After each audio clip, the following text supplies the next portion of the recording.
Aries, welcome to your astrology reading for the month of July. So before I get started, this is going to be applicable for your rising sign, your sun sign, and your moon sign. Your rising sign is how other people perceive you. Your sun sign is how you express yourself. And then your moon sign is your emotions. And so it's really how you process everything internally through that emotional lens. So it's a good idea to listen to all three. Rising sign is going to be the most applicable of the three. And if you're not sure what your rising sign is or even what your moon sign is, you do need to run a birth chart. There's a lot of free software out there. Just go ahead, type in, you will need your birth time and your location as well as your birthday, which usually everybody knows their birthday, but you do need all three in order to be able to see what is your rising sign and your moon sign. And so kind of jumping into the energy of the month, there's a couple big things happening here. So we just had a full moon in the sign of Capricorn on June 21st. We actually have a second full moon in the sign of Capricorn on July 21st. And so Capricorn is all about structures, game plan, so any kind of strategy that you have in place here. And so this energy, you're going to feel pretty significant. So even whatever you experienced on June 21st, there is going to be some sort of revisit here on July 21st. It will be a little bit different just because of the way the planets are all kind of talking to each other, but themes that might have come up in the last month are going to be a little bit more emphasized again this month. Then we also have some major retrogrades happening here. So a lot of people they know about Mercury. Mercury is a very fast moving planet. When it stations retrograde, it feels like everybody knows this. But it's not the only planet that stations retrograde. And a retrograde really is just, without getting too technical, it's slowing down. It's the planets not moving at the same pace that we're used to it moving. And it has a lot to do with the ellipses. And with this energy here, we actually have a lot of major outer planets in retrograde, stationing retrograde, and two more stationing retrograde. And so we have Pluto already went retrograde in the sign of Aquarius. And so that's a lot of internal transformation, kind of breaking down those structures. Saturn just stationed retrograde in the sign of Pisces on June 29th. Neptune is about to station retrograde also in the sign of Pisces. And then we have Chiron, which is the wounded healer, stationing retrograde in the sign of Aries. And so that's a lot of planets that are all of a sudden slowing down, kind of causing us to take some sort of internal stock on what's going on, just that internal reflection. And so jumping into the month, the first thing to happen is Neptune station retrograde in the sign of Pisces. It happens on July 2nd at 6:40 in the morning Eastern time. And where this impacts you is Pisces occupies your 12th house. Your 12th house is kind of you out of the spotlight from everybody else. So behind the scenes, your subconscious, all of these things hidden. Who is your ideal person? Like, who do you want to be? Because that's that Neptune in Pisces energy for you. And keep in mind, we just had Saturn station retrograde in Pisces. So are you working on yourself? What is your ideal persona? And when Neptune stations retrograde, it will be trine Mercury in Cancer. For you, Cancer occupies your house of home. And so this is a lot of who do you want to be and how do you see yourself in your home life? Mercury is all about communication, but it's also processing information. And so as you think about who do you want to be, how do you want to be perceived by other people, how do you talk to yourself, how does that kind of align with how you feel about your home life? Because this Cancer energy is a very deep emotional sign. And so a lot of feelings are connected to your home life, maybe your ancestors, your immediate family, those types of things. And so it's a lot of blending of information along with who you want to be. So it's a very easy flow of energy. You're not going to have to work for that at all. We'll also have Neptune sextile the moon in Taurus. This one you do have to work for. So this one's creating an opportunity. Moon in Taurus. So the moon, again, all about your emotions. Taurus is about what it is that you value. That's sitting in your second house. It occupies your second house. So that second house is your personal finances. It's the things that you value. It's very much aligned with Taurus energy. And so this is giving you some sort of opportunity to reflect on who you are. What kind of action do you want to take when it comes to your personal finances? Is there something here that would make you feel more stable and secure? So it is creating some sort of opportunity here. Neptune will also sextile Uranus in the sign of Taurus. Again, Taurus in your house of personal finances, the things that you value. Uranus is a planet of change, and this is usually that sudden change. And what this is doing is also creating opportunities to maybe remove something here that just is blocking you from your financial stability. And so all of this is really meant to kind of show you, how do you create this stability? What kind of stability are you looking for? What kind of person do you want to be? And then Neptune will also sextile Pluto retrograde in the sign of Aquarius. And so Pluto retrograde, another planet of transformation. This one is sitting in your 11th house of friends, so the community around you. And who you want to be, and kind of that reflection that you're doing on just how do you want to live your life, how do you want to be seen, how do you want to maybe speak to yourself, the goals that you've set, all of these things that kind of happen behind the scenes. It's creating an opportunity for you to make changes within your group of friends. Are there barriers and restrictions that need to be eliminated there? This is a lot, again, all internal, because these two planets are both retrograde, so there's a lot of internal reflection here. Also on the 2nd, just a couple hours later, we have Mercury enter the sign of Leo. And so that's going to happen at 8:50 in the morning Eastern time. Mercury in Leo. So Leo occupies your 5th house. So 5th house is your passion projects, short-term relationships, children. It's all of the things that you enjoy spending time with or doing in your free time. And so Mercury in Leo, it's a really dynamic energy. Mercury, communication. Leo is very bold, very assertive, very much a leader type of energy. So this would indicate some sort of bold conversation.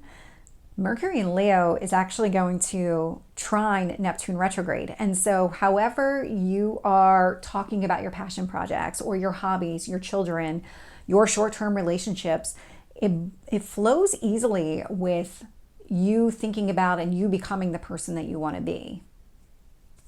We'll also have Mercury in Leo sextile the moon in Taurus.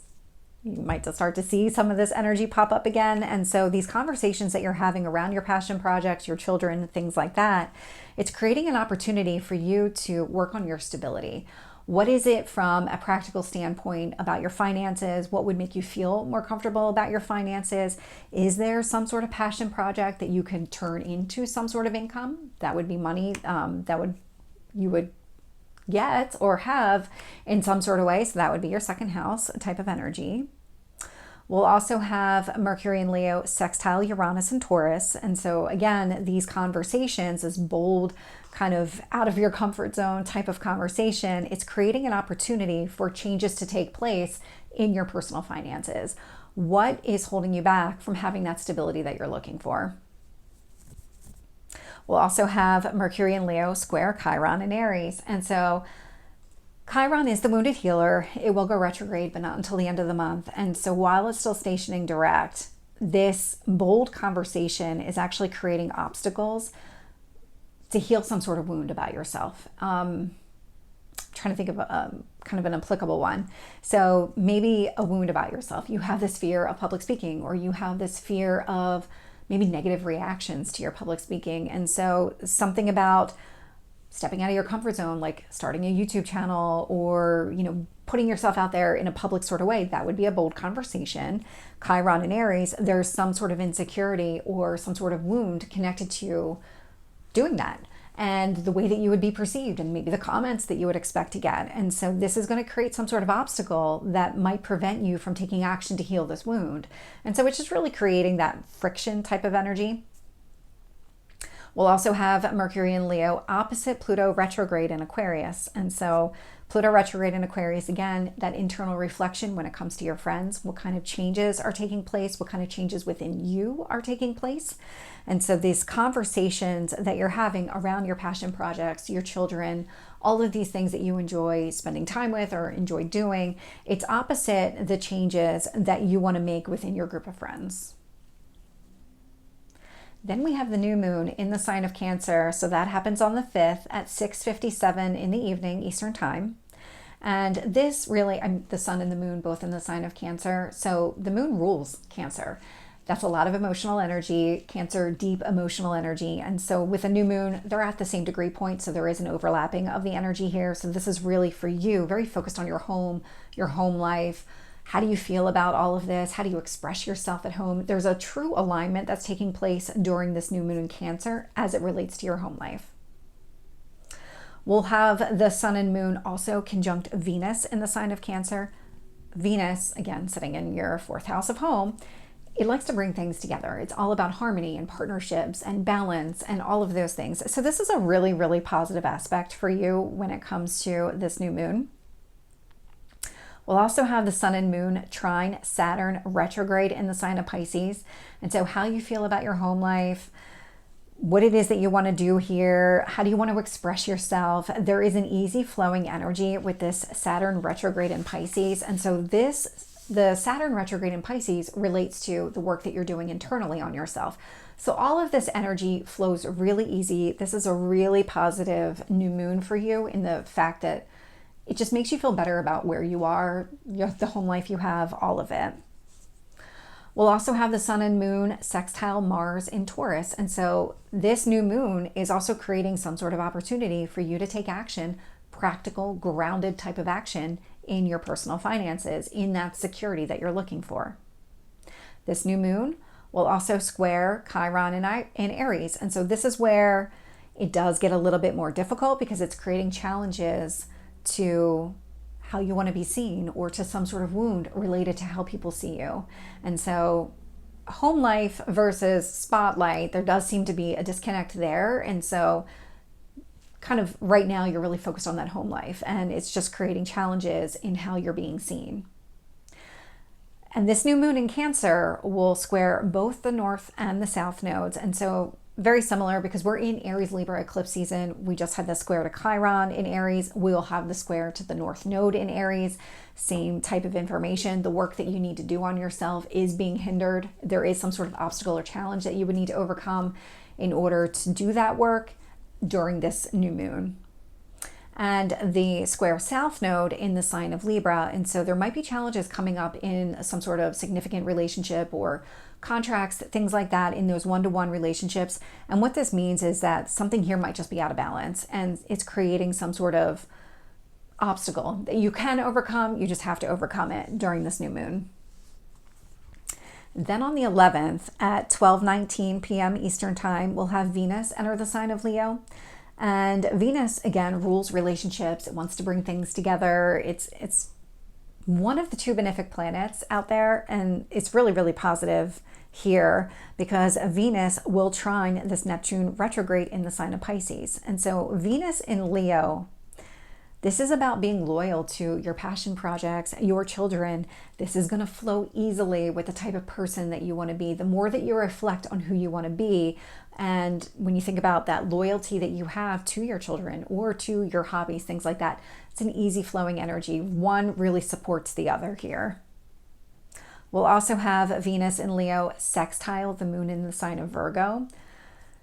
This is creating an opportunity. So really being loyal to, again, children, passion projects, hobbies, short-term relationships, all these things. It's creating some sort of opportunity for you to kind of work on your daily routine, maybe really understand your daily routine, what needs to heal, because Virgo is a very healing type of energy. It's also ruled by Mercury, so there's a lot of attention to detail that happens in your daily routine. And so it's creating some sort of opportunity. So if you're trying to make more time, as an example, for your passion projects, this might be something where Moon in Virgo, how do I make more time in my daily life? What do I need to move around? What do I need to scale back on in order to make more time for this that I enjoy?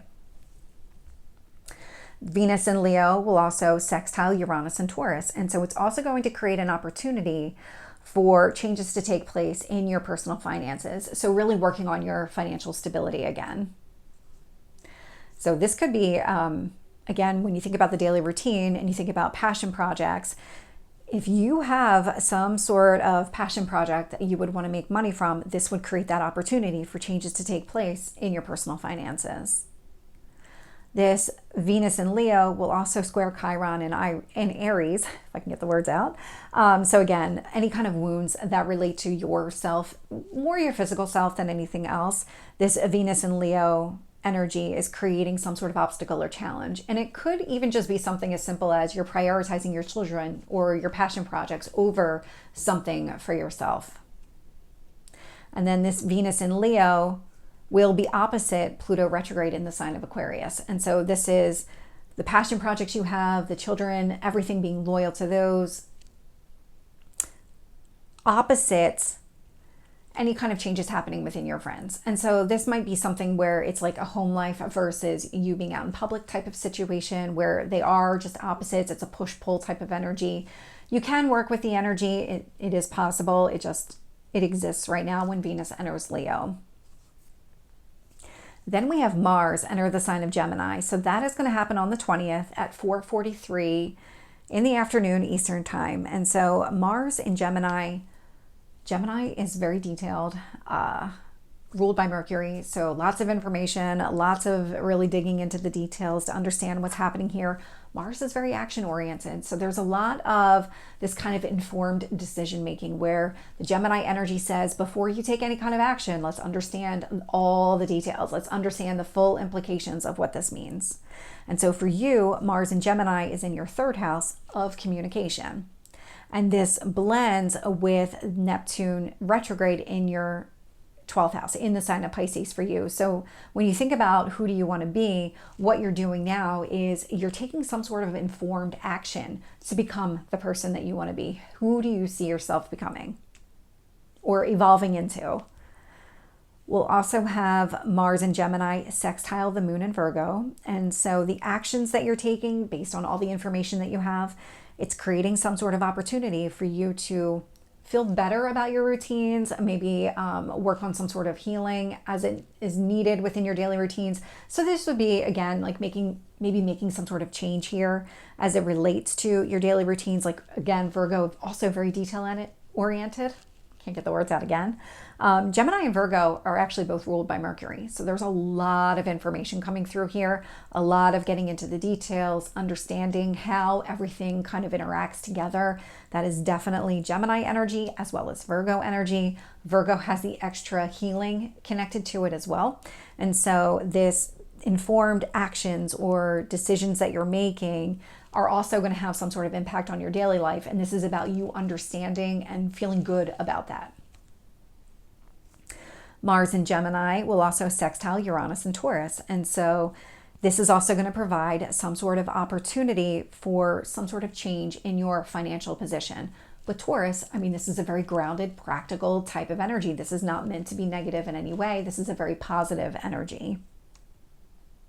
Mars in Gemini will also square Chiron in Aries. And so again, when it comes to any kind of wounds related to who you are, how people perceive you, this does create some sort of obstacle or challenge to you being able to address those wounds at this time. And we'll also have Mars in Gemini opposite Pluto retrograde in Aquarius. And again, the changes, the internal changes, the way that you view your friendships, it's just opposite the decisions that you're making, the action that you're taking right now. So it's not a forever thing, it's just a right now type of energy. Then we get into the second full moon in the sign of Capricorn. And when this happens, you have the sun and the moon, they're at opposite points in the sky. This is Cancer energy, this is Capricorn energy. And so for you, this is 4th house, 10th house type of energy. Capricorn is sitting in your 10th house. The sun in Cancer occupies your 4th house. And so this is your home life versus your career. So you might be finding some sort of work-life balance. You might have been working towards that over the last month and really trying to understand, how do you feel about your work? What kind of structures do you have in place there? Is there anything here that needs to change? How does that relate to your home life? What is it that you want at home? What would make you feel fulfilled at home? And kind of understanding just how to balance the two. And with all the full moons, when they talk to the planets, they tend to talk to them in different ways. And so we'll have the moon trine Mars in Gemini. And so with this moon in Capricorn, again, thinking about your work structures, how do you feel about your work life? Trine Mars in Gemini, what this is doing is it's blending with the actions that you want to take here. So if you are looking to take some sort of action as it relates to your work, you are thinking things through. You're making a very informed decision. The actions that you're taking, all very informed based on a lot of facts and information. We'll also have the sun sextile Mars in Gemini. And so expressing yourself at home and how you feel about your home life also creates some sort of opportunity for you to take some sort of action here. This is going to help inform the decisions that you make. And so you can kind of already see how this is going to help maybe inform some of the decisions that you make as it relates to your work. And this is a way to work with that opposition energy. It's finding that middle ground. It's always going to be a push-pull, but there is a happy medium. It just has to be worked on. The moon and the sun actually will both square Chiron and Aries, and it's just the placements. They square them differently, so that means they each individually create some sort of obstacle or challenge to those wounds related to who you are that need to be healed. And so from a moon standpoint, there might be things that you feel that you like about your work structure or something like that, but it's prioritizing work over yourself. That would be some sort of obstacle or challenge that you need to work through. Same thing with the sun in Cancer. So expressing your feelings at home, it may be prioritizing your home life over your physical self. That could be some sort of obstacle or challenge that needs to be addressed here. We'll also have the moon trine Uranus and Taurus. So how you feel about your work, the structures that you have in place, it is going to blend with whatever changes are taking place in your personal finances here. And again, practical changes, this is nothing that is meant to be detrimental. It's all very positive. Whereas the sun in Cancer is going to create an opportunity for more changes to take place in your personal finances, in that security that you're looking for. We'll also have the moon in Capricorn sextile Neptune retrograde. And so how you feel about your work, the structures that you have in place, maybe the routine that you have set from a work standpoint, it's creating some sort of opportunity for you to really evolve into the person that you want to be here. The sun in Cancer, very similar energy, will trine Neptune retrograde. And so even more so, expressing yourself at home, expressing the way that you feel about anything at home, your home life, your kids, your house itself, anything here is actually going to blend really easily with the person that you're evolving into. So you can kind of see how all this energy is really working to evolve you into who you want to be. And also from a financial standpoint too, it's creating a lot of opportunity here for you to kind of eliminate those obstacles or anything that might be preventing you from really having that security that you're looking for. And then we'll also have the moon in Capricorn conjunct Pluto retrograde in the sign of Aquarius. And so this is interesting because they're actually in different signs, so they're in different houses, but there's something about the structures that you have in place at work that align with the internal changes that are happening within your group of friends. And so it's the way that you see your friends. There's something that kind of carries over from your work life into your personal life as it relates to your friends. This could indicate friendships at work. That would be something that would blend here. And because it blends with the moon, it's actually opposite the sun. And so the sun will be opposite Pluto retrograde in Aquarius. And so expressing your feelings at home is opposite to these internal changes that are taking place in your group of friends. And so again, when you think about that, if these are work friends, of course that would be opposite than your home life, because these are the people that you spend time with at work.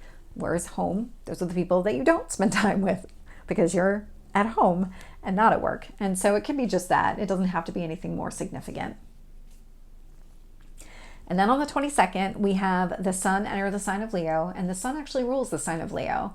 And so when this happens here, it'll happen at 3:45 in the morning Eastern time on the 22nd. The sun will trine Neptune retrograde in the sign of Pisces. And so these would be some sort of bold expression of yourself, but as it's kind of through that fifth house lens. So bold expression when it comes to your passion projects, your children, your short-term relationships, that actually blends really easily with that ideal person that you want to be, that Neptune retrograde in the sign of Pisces. So there's a real blending of this energy here. You won't have to try for it. It's just something that's going to happen. The sun in Leo will also sextile Mars in Gemini. And so the sextile energy does create an opportunity. So any kind of bold action, bold communication that is taking place as it relates to your children or your passion projects, it's creating an opportunity for you to really take informed action here. And so there's something about this is kind of like one of those data sets that's fed into your decision-making process. We'll also have the Sun in Leo sextile Uranus in the sign of Taurus. And so these bold actions as it relates to your children, your passion projects, all of those things, it's creating an opportunity for you to make some sort of practical change in your finances. This one does create an opportunity, so it's something that you would have to take action on. It wouldn't happen just organically. And then we'll have the Sun opposite Pluto retrograde in the sign of Aquarius. And again, when it comes to being bold and assertive, as it relates to your passions, your children, short-term relationships, it's opposite the changes, the internal changes that are taking place in your friendships. Then on the 25th, we'll have Mercury enter the sign of Virgo. So that's going to happen at 6:42 in the evening Eastern time. And when Mercury enters Virgo, it's actually the ruler of Virgo, as well as Gemini, but again, we're here with Virgo. And when this happens, so Mercury will trine Chiron in Aries. So this Mercury in Virgo, really understanding your daily routines.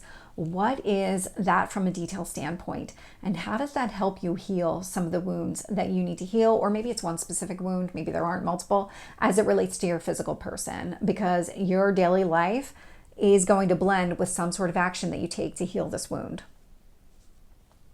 Mercury in Virgo will square Mars in Gemini.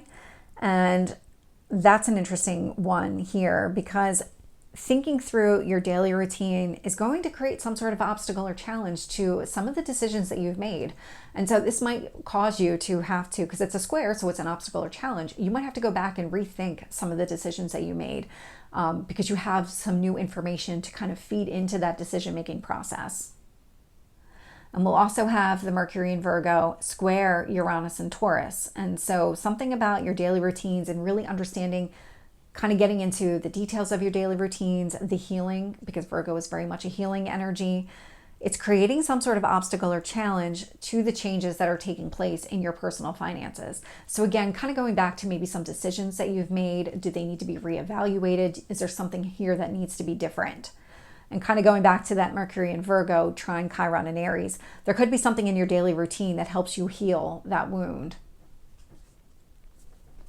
And then speaking of wounds, Chiron will station retrograde in the sign of Aries, so your sign, towards the end of the month. So that's going to happen on the 26th at 9:59 in the morning Eastern time. Chiron is the wounded healer, so it's already kind of one of those beneath the surface type of energies. But this is really about those hidden wounds coming to the surface, because the retrograde wants it to do the opposite of what it's doing. And in the sign of Aries, I mean, this is really about finding ways to heal this type of energy. Aries is all about, you know this, you're all about taking some sort of action here.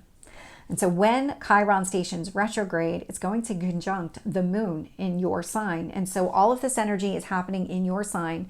So these wounds that are coming to the surface that need to be healed, thinking about how do you feel? What kind of action do you need to take in order to feel better? That's what is kind of being spurred on during this retrograde. Chiron will also trine Mercury in Aries. And so again, you can kind of see where all of your energy is really going to be focused on yourself, that wound that's coming to the surface, understanding the details behind what kind of healing needs to take place. How do you feel about everything? What kind of action do you need to take? You're going to be very clear on that with the Mercury energy here.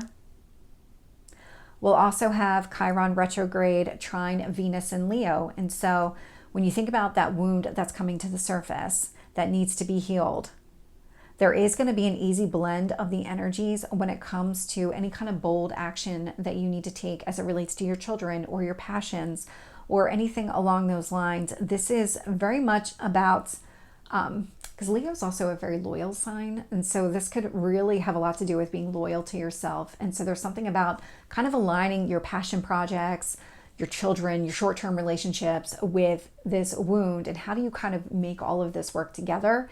This is a trine, so it's going to be an easier energy to work with, but Venus likes to bring things together. So Venus wants to take this energy, bring it together, help you heal. Then we'll have Chiron in Aries, so retrograde in Aries, square Pluto retrograde in Aquarius.